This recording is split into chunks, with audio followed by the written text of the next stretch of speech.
Hello tout le monde, j'espère que vous allez bien. Aujourd'hui on se retrouve pour une nouvelle vidéo où je vais vous expliquer mon univers.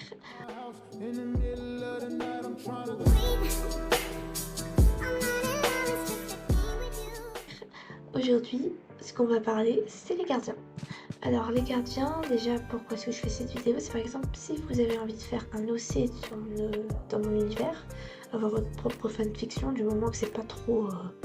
Voilà, j'autorise la fanfiction du moment que ce n'est pas en mode hentai. Vous voyez, ce genre de truc sombre. Oh my god, je ne te répète pas ça. Mais vous avez le droit de faire des fanfictions toutes mignonnes, hein. Par exemple, vous avez un crush sur un des personnages, bah, allez-y, hein, allez-y. Mais pas de hentai, s'il vous plaît, pas de trucs chelous. Pas de moins 18, s'il vous plaît. Donc voilà. Alors déjà, qu'est-ce qu'un gardien? Pourquoi on le devient, comment on le devient et qu'est-ce qui se passe après? Alors, je vais vous expliquer ça dans les 3 points. Alors, qu'est-ce qu'un gardien? Un gardien est un protecteur interdimensionnel, ce n'est pas une divinité, parce qu'ils ne sont pas immortels. La seule personne qu'on pourrait penser qu'elle est immortelle, c'est Yaori Sakinaru. C'est en réalité la première gardienne et la directrice de Tsuki Sakura, qui est du coup l'école des gardiens. Je vais vous parler de l'école des gardiens en dernière partie. Les gardiens interdimensionnels ont bien sûr leur propre multiverse. Alors, déjà, comment je vais vous expliquer le multiverse? Le multiverse a un lien avec vous. Voilà. Par exemple, LD, c'est le DK, et le DK, en réalité, chaque monde a sa propre histoire, et c'était une histoire que LD s'était déjà inventée, déjà imaginée par le passé, avant même qu'elle ait rencontré ses clones et sa vie de gardienne. En réalité, c'est ça. Et par exemple, je vais vous donner un autre exemple plutôt simple. Par exemple, vous prenez celui qui a écrit les Marvel. Vous voyez son multiverse, bah, c'est lui qui l'a imaginé. Et comme c'est lui qui l'a imaginé, bah, c'est le gardien interdimensionnel de ce multiverse. Voilà, tout simplement. Par contre, ce multiverse, il faudrait qu'il le protège quoi qu'il en coûte. Donc qu'est-ce qu'on va faire pour qu'il le protège quoi qu'il en coûte? Il faudrait d'abord qu'il ait un grand pouvoir. Alors ce pouvoir-là, c'est un pouvoir assez particulier, parce que c'est ce qu'on va appeler le pouvoir de gardien. En réalité, il peut contrôler toutes les catégories de pouvoirs, élémentaires, psychiques, voire rares. Mais il y a une condition, il y a une limite à ça, c'est que tous les pouvoirs qui peuvent avoir des séquelles ou qui limitent un pouvoir, bah, on peut pas il n'existe pas tout simplement. Par exemple, les pouvoirs, je contrôle tous les pouvoirs, je peux contrôler je contrôle déjà mon pouvoir dès que je l'ai, etc. Ça n'existe pas. Faut pas abuser. Parce qu'on m'avait déjà dit, oui, mais du coup, si ton personnage contrôle tous les pouvoirs, ça veut dire qu'il contrôle aussi comment les maîtriser, comment faire ci. Je dis non, non, non, il faut pas. En fait, il n'y a pas ce genre de pouvoir. Pourquoi? Parce que si tu contrôles tous les pouvoirs, c'est que tu as t'auras énormément de séquelles. Donc il faut quand même que tu apprennes à gérer tout ça. Donc ce genre de pouvoir, ça n'existe pas, c'est prohibé. Voilà, censuré. Donc voilà, c'est ça, c'est ce qu'on appelle un gardien. Du coup, le gardien qui protège les multiverses. Bien sûr, un gardien peut aller en aider un autre si l'autre est en difficulté, ça c'est sûr. Et la menace qui règne la plus au sein des multiverses, c'est les mondes du chaos que je parlerai dans une autre vidéo. Pour vous faire un résumé bref, c'est une sorte de multiverse où en fait les mondes ont déjà été détruits, des multiverses déjà détruits, et que du coup ils impactent sur les autres multiverses. Voilà. Et ce qu'il faut que le gardien fasse aussi, c'est de faire régner l'équilibre. Donc ça veut dire un peu le yin et le yang, quoi. La part d'ombre et la part de lumière dans chaque monde.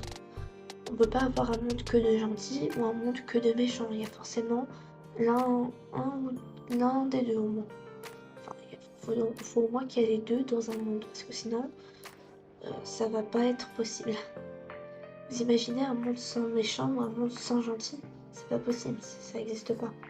C'est soit ton monde est divisé en deux, ça veut dire le côté des gentils et le côté des méchants, mais c'est dans le même monde, pas dans deux mondes différents du multiverse. Donc voilà. Maintenant, la deuxième partie. Comment est-ce qu'une personne devient un gardien? Une personne peut devenir un gardien si elle fait un acte héroïque, mais c'est pas n'importe lequel. C'est celui de sacrifier sa vie pour une autre. Exemple tout bête, t'as vu que ton chat allait se faire écraser par une voiture, tu l'empêches de se faire écraser, tu lui sauves la vie tout simplement, mais toi, à la place, tu risques de mourir. Alors, pourquoi je dis risque de mourir et non pas mourir? C'est très simple. C'est parce qu'en réalité, la personne qui va faire ce geste-là et qui va devenir un gardien, elle ne va pas mourir totalement, elle va être entre la vie et la mort. Une sorte de coma si vous voulez, enfin bref. En réalité, elle est entre les deux mondes, la mort et la vie. Et pendant ce temps-là, en fait, elle va être... cette personne-là va avoir des clones. Alors, les clones, comment ça se passe? En fait, c'est pour pouvoir, déjà d'une, se régénérer plus vite. En fait, c'est comme si je vous dis que votre personnage, par exemple, je vais prendre LD, à la base, sa forme d'origine et son prénom d'origine, du coup, c'est Alia. Alia va, du coup, être entre la vie et la mort. Et pour se régénérer plus vite, il va avoir des clones qui vont être un peu les segments d'elle-même. Donc, il y aura Ayla, le côté faux-folle, Dia, le côté timide, Liana, le côté enfant, et Lia, le côté sérieuse. Sérieuse, je sais pas trop si c'est le cas pour moi, mais tranquille. Mais en vrai, si, je peux être sérieuse tout par moment. Et en réalité, quand elle va avoir tous ses clones, elle-même, Alia, va rester quand même Alia. Alia va rester quand même, mais elle va sentir un grand vide en elle. C'est comme s'il lui manquait quelque chose. Et en fait, ces choses-là, c'est les clones. Pour pouvoir du coup devenir sa personne complète. Donc voilà. Les clones servent en réalité pour se régénérer plus vite, mais aussi pour pouvoir se transformer en gardien. Et oui, parce que quand vous êtes un gardien, c'est en fait votre forme finale. La forme finale de chaque personnage. Donc, déjà, attends, on va récapituler. La personne que, par exemple, Alia chez LD, c'est la forme, ce qu'on appelle originelle, ce que je viens de vous dire. Les autres, c'est la forme des clones, c'est les clones.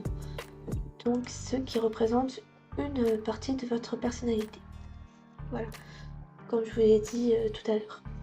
Ensuite, le troisième point, qu'est-ce qui se passe après que la personne, du coup, ait fait cet acte et ses clones, qu'ils ont eu un contact, etc. Parce que la personne, forcément, elle va pas devenir, en claquant des doigts, un gardien, c'est sûr. Ce qui va se passer, c'est qu'une fois que la personne aurait familiarisé avec ses clones, du coup, ce qu'on va appeler le futur apprenti gardien, va être téléporté dans ce qu'on appelle le Wakaremichi. Alors, Wakaremichi, vous me dites, ouais, non. Qu'est-ce que tu nous racontes encore? On ne capte rien. Qu'est-ce que tu nous racontes là, LD? Ah, ça doit être ça. Ouais. Je vois beaucoup ton univers. Hein. En réalité, Wakaremichi, c'est ce qu'on appelle le carrefour des mondes. C'est là où en fait tous les gardiens se réunissent.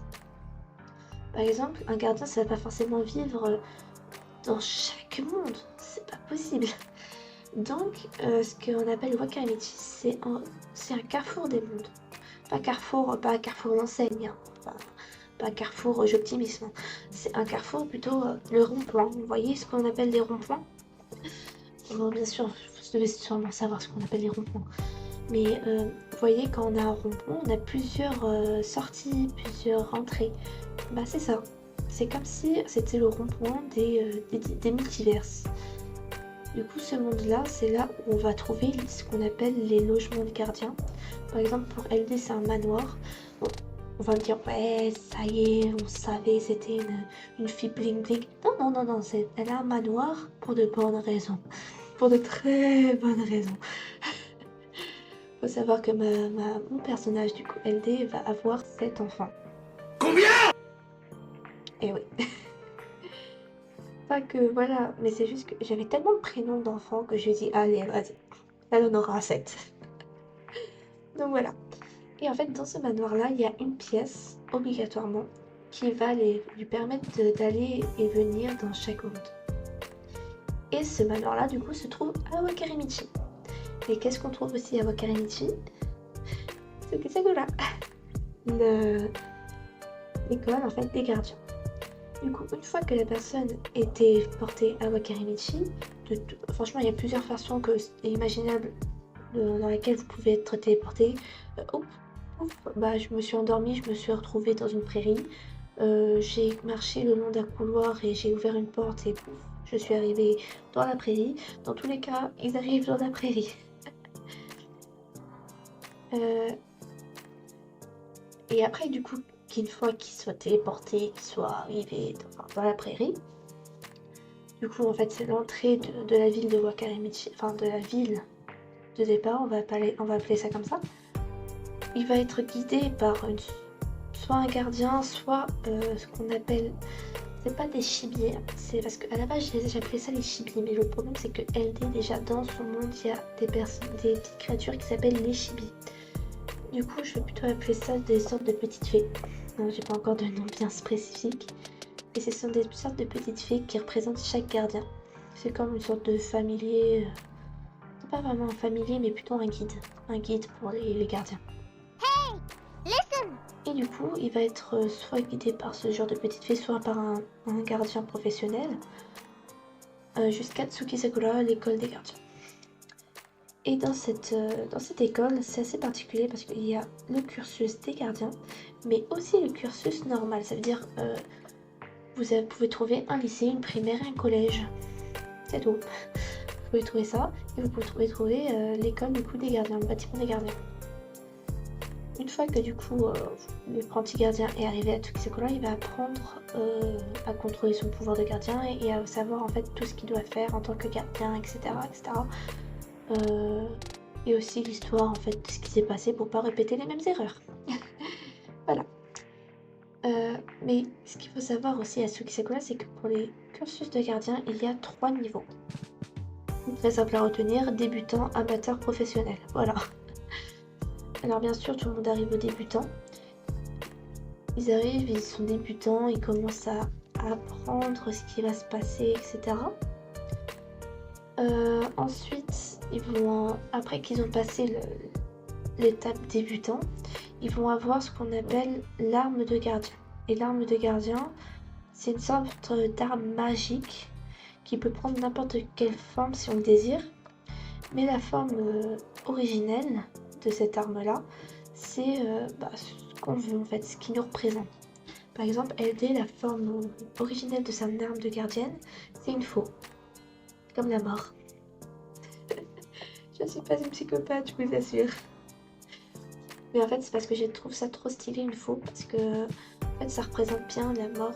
Ouais, ça doit être ça. Ouais. Enfin, c'est vrai que LD représente la mort, c'est juste que elle a un lien très bizarre avec la mort, on va dire ça. Et ça, ce sera dans une sorte d'autre vidéo, parce que c'est un peu dans le passé d'LD, dans son background. Du coup, je sais plus comment ça s'appelle. Enfin bref. Et du coup, ça, je vous expliquerai pourquoi. Mais en tout cas, ce qu'il faut savoir, c'est que l'arme de gardien d'LD, sa forme originelle, c'est une faux. Par exemple, l'arme aussi la forme originelle de l'arme de Shu, par exemple, la meilleure amie de LD, bah, c'est un arc. Celle de Hikaru, c'est une sorte de katana. Mais c'est pas parce que c'est un katana que, par exemple, s'il a besoin d'un arc, bah, il pourra se transformer en arc. Je sais pas si vous avez bien compris, je suis désolée si j'explique très mal. J'essaye au mieux de vous expliquer. Après, une fois qu'ils ont, entre guillemets, leur arme, ils vont passer en amateur. Et une fois en amateur, ils vont passer plusieurs tests, etc. Ils vont apprendre de nouvelles choses un peu plus compliquées. Et une fois en professionnel, c'est la dernière année, ils obtiennent leur diplôme ainsi que leur logement de gardien. Ça peut être une maison comme un appartement, un KGB, une caravane, Du moment que ça peut, il y a un endroit où mettre leur passage pour aller dans leurs différents multivers, c'est bon. Et du coup voilà, j'espère que du coup cette vidéo, bon, elle est un peu longue hein, pour une explication d'univers, mais c'est parce qu'il y avait énormément de choses à dire sur les gardiens. J'ai fait au moins plusieurs tentatives pour faire cette vidéo, je vous le promets, c'était long, c'était dur, mais j'ai réussi. J'espère quand même que vous avez bien compris. Si vous avez des questions par rapport du coup à des choses que vous n'avez pas trop bien compris, bah, je peux vous répondre en commentaire si vous avez besoin. Du coup voilà. Sur ce, on se quitte sur cette vidéo avec notre passe fétiche. Faites de vos rêves une réalité et à très bientôt.